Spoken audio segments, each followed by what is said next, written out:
Hello, hello, Amplify You family. Michelle Abraham, your host. And I am here today with a behind the mic interview with the podcast host, Marissa Cohen. I'm so excited. Marissa is here with us from Healing from Emotional Abuse podcast. So, Marissa, how are you doing today?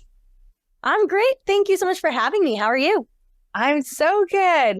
Let me tell you, Amplify You family, a little bit more about Marissa. Marissa is the founder of the Healing from Emotional Abuse philosophy, a 6-time best-selling author, an award-winning author, top podcaster, and international speaker. She's received the 2023 Purple Ribbon Award from DomesticShelters.org as a Survivor of the Year. Marissa was named top 10 most inspirational females on International Women's Day and shared the stage with the likes of Jack Canfield, Joe Theismann, and James Malinchak. Marissa's award-winning podcast, Healing from Emotional Abuse, has ranked top 10% globally as a top podcast in 25 countries. So welcome, Marissa. I'm so glad you're here. Tell us a little bit about your podcast. What made you start it? Sure. So I'm a survivor of sexual assault and domestic violence. And basically, just to make a very long story short, I realized after not overcoming, I didn't get there yet, but after talking about my abuse for like the first couple times, how prevalent that was of a problem, how the frequency and how most of the people in my life who I'd known for years had also experienced it, but we had never talked about it. And I started to really question why we don't talk about it. And I understand that, there's a lot of emotion to it, right? We usually get blamed for it. We feel guilty. We feel like we deserved it. We feel, ashamed that we let it happen. There's a lot of emotion that goes into surviving this kind of trauma. And not for nothing, society plays a huge role in that as well by silencing us and making us feel that way and then encouraging us to feel that way. Because if we start talking about these problems, they have to address them. And so it started with my first book, Breaking Through the Silence, The Journey to Surviving Sexual Assault. And I had a ton of feedback from that, very positive. A lot of people reached out to me afterwards to tell me that they had experienced something similar. And until I spoke about it or read my book, they didn't realize that it was so common and that all of these people around the world, 1.5 million girls in college every year, just to put it into perspective, experience this stuff. And so I thought, how do I now amplify this message and get it out there more? Because books are incredible, but they only go as far as you market it, whereas podcasts are literally available everywhere. So that's how the Healing from Emotional Abuse podcast was born. I love it. And when you bring people on to share their stories, is it hard to find people that are willing to share? Or is that something that as part of most people's healing journey, sharing the story is part of that healing? It used to be very difficult. Like when I was writing my first couple books, getting people to talk about it was really difficult. But now, since the Me Too movement and people are being way more open and receptive to the message, right, to the survivors that are coming forward, people are way more willing to talk about it. There's still people who are a little bit on the fence or a little bit shy to do so or scared to do so, in which case, if they do want to come on the podcast, I just change their names. However, it is way more, people are way more open now than they were like 5 years ago.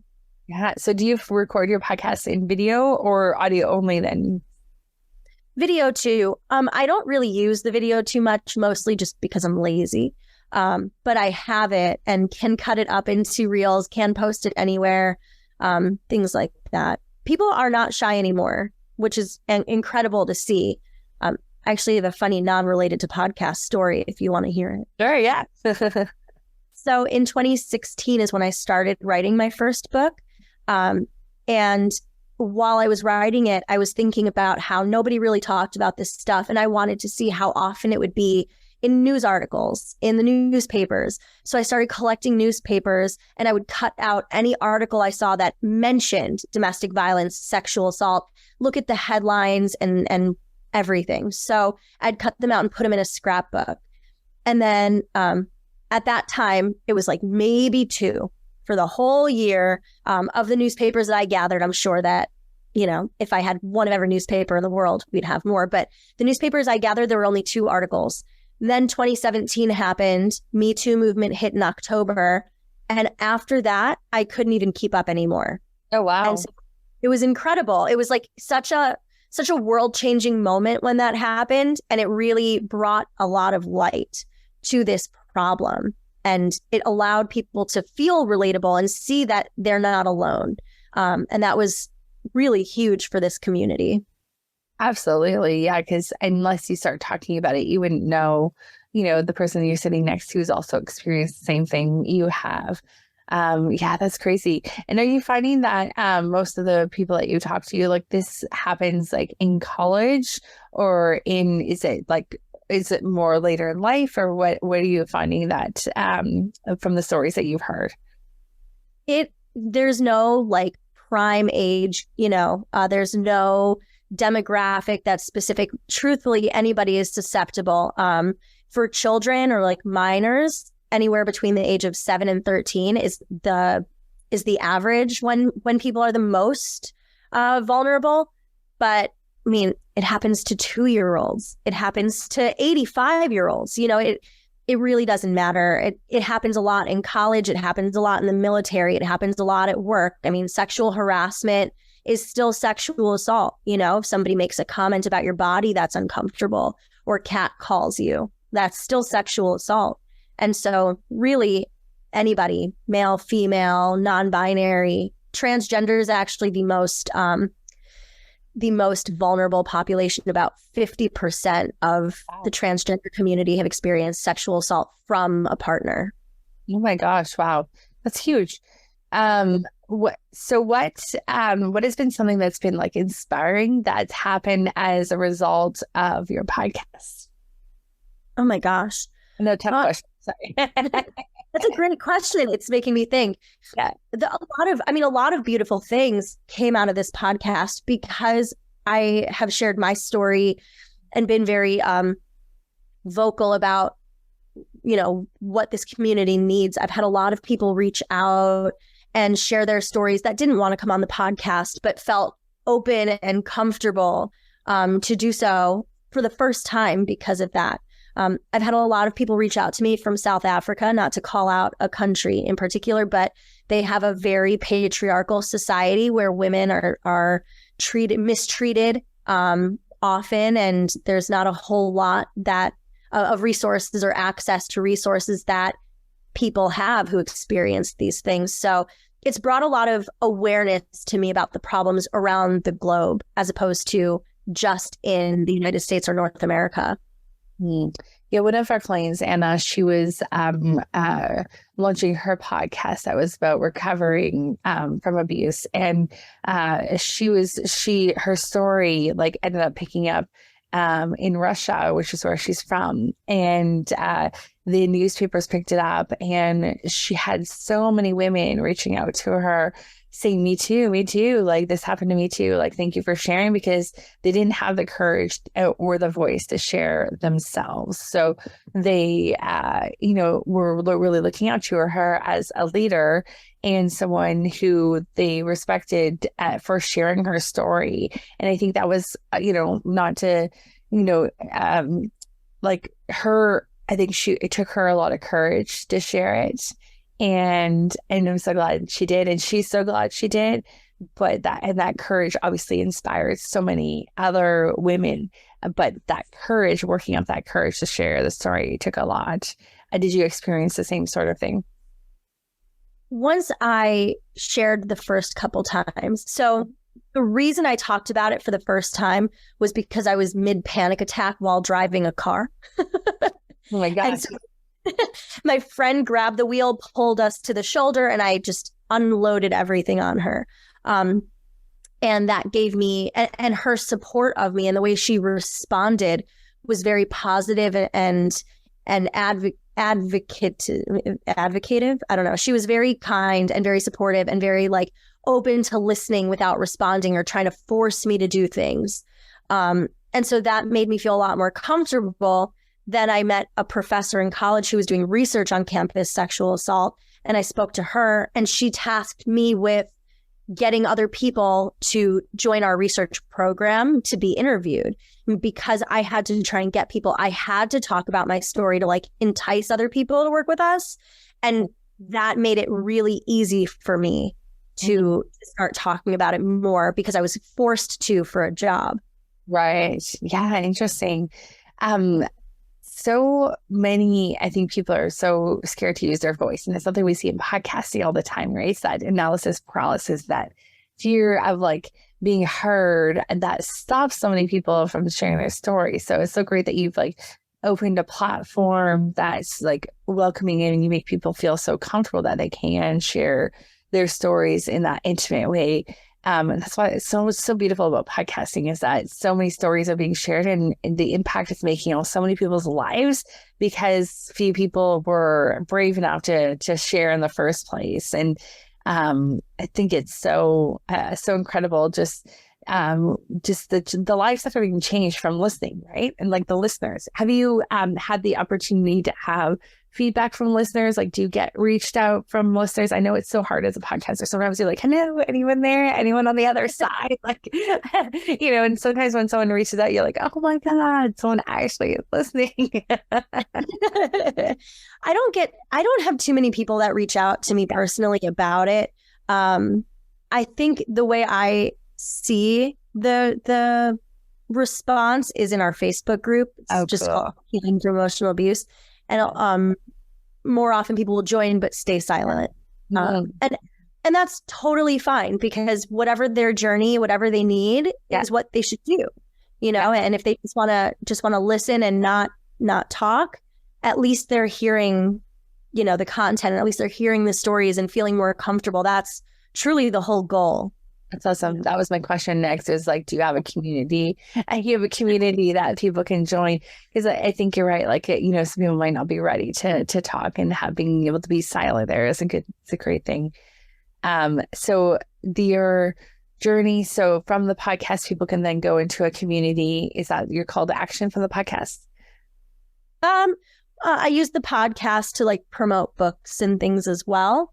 Like my courses, but I'm always happy for people to come and join the group and be a part of it. And if they feel comfortable or compelled to share their story, I think the ultimate goal there is just to connect the dots for people.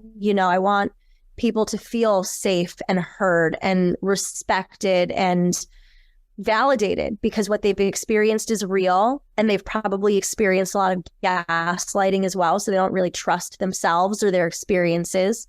And so, I mean, that's kind of, I kind of use it to promote the group, but mostly just healing. So I know you've had like major success recently speaking, and doing paid speaking engagements in colleges and universities and for the military. Did that come after your podcast, or did that come before the podcast, or kind of happened all at the same time? So the podcast came first. And I'm sure that the podcast contributed in a lot of ways to that success, which I'm super grateful for. Speaking is so fun for me. I enjoy it, and I hope obviously the goal is that I allow other people to experience to express their experiences, to feel validated, learn from them, and people who haven't experienced this stuff to see what red flags look like, to see what healthy and toxic relationships look like, so that they can make healthy choices for themselves. But the podcast came first, the speaking came after. That's awesome. Well, that's great. And you're speaking all over the country, all over the US, about so what exactly do you talk about in your talks on stage, and is it different than what you talk about on the podcast, or are they all related? Everything is intertwined. So at schools and universities, I speak about my experiences because I experienced my stuff while in college with several different people, and each experience was different. So I speak about my stories, but I also incorporate lessons. So like I said, I do healthy and toxic relationships, red flags, setting boundaries, self-care and wellness, kind kind of cover anything under that umbrella. Yeah. Do they separate your audience, like for like you're speaking to the women only, or is it like a mixed audience? Sometimes they'll separate it out. Like I'll do a lot of speaking for sororities specifically. So that's just women for the most part. But I prefer co-ed audiences. Yeah, I want it would be helpful for the guys to know. yeah, absolutely. Well, guys experience this stuff as well. And they talk about it less because there's a ton of stigma associated with abuse and sexual assault. You know, men's sexuality are, you know, called into question. Their masculinity is called into question, things like that. So they don't really talk about it when it does happen. And so it's important that they hear it as well so that they know that they're validated. Yeah, I love that. Yeah, so important. I love the work that you're doing out there, and it's such an important message to share. What do you, for our listeners, some of them are, you know, sitting at home still thinking about doing a podcast, maybe have similar kind of stories, or maybe have had similar situations in their life. What is some words of advice you have for them if they're maybe a little bit timid, a little bit shy to, you know, step up to the microphone?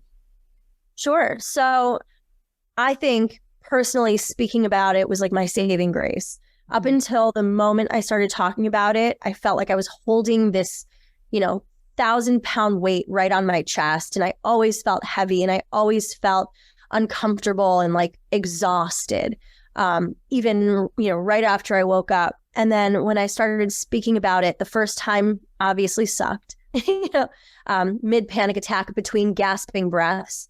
But, you know, the more I spoke about it, the easier it got. So my words of advice would be find somebody that you trust, that you know won't judge you, won't try and force you to do something, won't try and direct you, and will 100% respect your needs.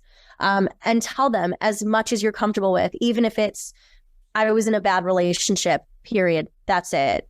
That's a step forward. And then you can talk to them again or somebody else and say, I was in a bad relationship and I was being gaslighted for years, you know, and then take a step forward. Do whatever is the most comfortable for you, everything in your own time, and don't base your journey on anyone else's because nobody's journey or experiences are the same. Yeah, I think that's a huge point. And, you know, I think when you're thinking about starting a podcast too and sharing publicly or helping others share their message, I like what you said about how you know, some people didn't want to share their names and you were able to still have them on your podcast, still share their message, still share their story without using their names too. So I think being creative in that way is a really great way of being able to still include people's stories in the show without it having to be directly related to their names, and exact situations make people feel more comfortable. And so if they're sitting there thinking about doing a podcast and maybe not ready to start sharing publicly with their name, you, as the host, you could change your name too and have a show that's under a pseudonym, kind of like the writers do, like under their pen names, right? You can totally do that as well. I was just going to say that. Yeah. If you can write a book under a pseudonym, you can also run a podcast under a pseudonym. Yeah, exactly. And just know that no matter what message you have, there's someone out there that needs to hear it. And, you know, I've heard so many stories from people who have had podcasts and they've had, you know, listeners reach out like, hey, I was, you know, contemplating suicide and then I heard this message, or, hey, you know, I had a really bad relationship with someone and I heard this message and that really helped me heal. Like just so many things that were like so life-changing. I had a lot of our listeners know I had a personal experience as a podcast listener first before I became a podcaster or even working in the industry. And that was, you know, it really helped pull me out of postpartum depression just by listening to a podcast, got me inspired and motivated. And it got me to a point where I was ready to make a change. Whereas, you know, and I think that's just such an important key part of podcasting is the difference you can make in the listeners. And sometimes it's hard as podcasters, so we don't get that feedback from our listeners as to the differences we are making. You know, so I encourage our audience, if you listen to podcasts and you, I'm not just saying that necessarily for this podcast, but for any like podcast that you listen to, like reach out to the host, let them know like how much of a difference they're making in your life. I think it's really cool. How long have you had your podcast, Marissa? It launched January 8th, 2020. So 3.5 years. Yeah. Yeah, right in the middle of the pandemic. Yeah, a lot of people turned to podcasts during that time, which was great. Do you also do some solo shows on your podcast? I know you have guests on. Yeah, I do occasionally. I think that guest episodes are generally better, at least for my content. Otherwise, I feel I'm just talking at people, and I never want to come off that way. And I don't even think people will respond well to that, you know? Well, I can tell you one of the reasons that your podcast is top 10% globally is because you're taking them on a journey with you, right? Like you're on this healing journey too. And I think people really recognize that. Like, you know, if you're there being the expert and blah, blah, blah, blah, blah, talking at people, they're not gonna listen or respond as well as they do when you're taking them on the journey with them. Taking them on the journey with you, which I think you've done a great job of, because sharing your story, being vulnerable, is like so helpful for the listeners to feel like that connection. Well, I appreciate you saying that. That was really kind. Oh, you're welcome. So cool. Well, I've been so grateful to have you here. I know you're so busy and traveling all over and sharing your message with the world. What is your most favorite thing about this message, and that you get to do this for a living every day? Ooh, that's a great question. I think my favorite part of doing this is that I know that people are making changes, and I don't know exactly how much I have impacted that. And I don't really care what my contribution was. What I'm excited about is that the world is changing, and that people are more open, and, you know, survivors are more capable of talking about it now and feeling safe talking about it now. And society is more open to receiving that information and not victim blaming or trying to brush it under the rug anymore. So if I made any dent or any impact on the way that this is moving, I am thrilled. And if I didn't, I'm still thrilled that survivors are feeling empowered and supported and validated more than ever before. Yeah. I mean, my belief is always, if you change one person's life with your podcast and with your story, then you're doing amazing things in this world, because that one change for that one person can still make a huge difference. So it's amazing. Yes. Effect. I love it. Well, I'm so grateful that I get to hopefully hug you again in person in September when we see each other at our mastermind. That's where we met originally. And I'm just so excited for you and seeing all the amazing things that you're up to in this world. So thank you for taking your time out, guys. Make sure you go and listen to Marissa's podcast, Healing from Emotional Abuse. Please share it with someone who needs to hear her messages. And Marissa, any last words for our audience today? Oh my goodness. Just be kind. You never know who's going through the ringer. You never know what people are experiencing. So if you just lead with kindness and lead with service, we will have such a happier world. That's all. I love that. Thank you. All right, that's about you. Well, where can we find out more information about you? Obviously, going to your podcast. Do you have a website you can send us to too? Yeah, absolutely. My website is www.marissafaycohen.com. Spell my name MarissafayCohen.com. And you can reach out to me at me@marissafaycohen.com. If you have any questions or you want to share a story or an experience and feel safe with me, that's completely fine. I would love that. Awesome. And if you have a group that you want Marissa to come and speak in front of, also reach out to her, because she speaks in front of universities and colleges and military and all over. So, and she's dang good at it. So for having me. This is so fun, and you're incredible. I just love your podcast, and I love your energy, and I'm so grateful to have met you and have you as a friend and, you know, a person in my life, but more importantly, a friend. So thanks. No, you're welcome. So great to have you here, Marissa. Amplify your family. Go out and listen. Help Marissa share her message to this world that much needs it. And until next time, we'll see you next week.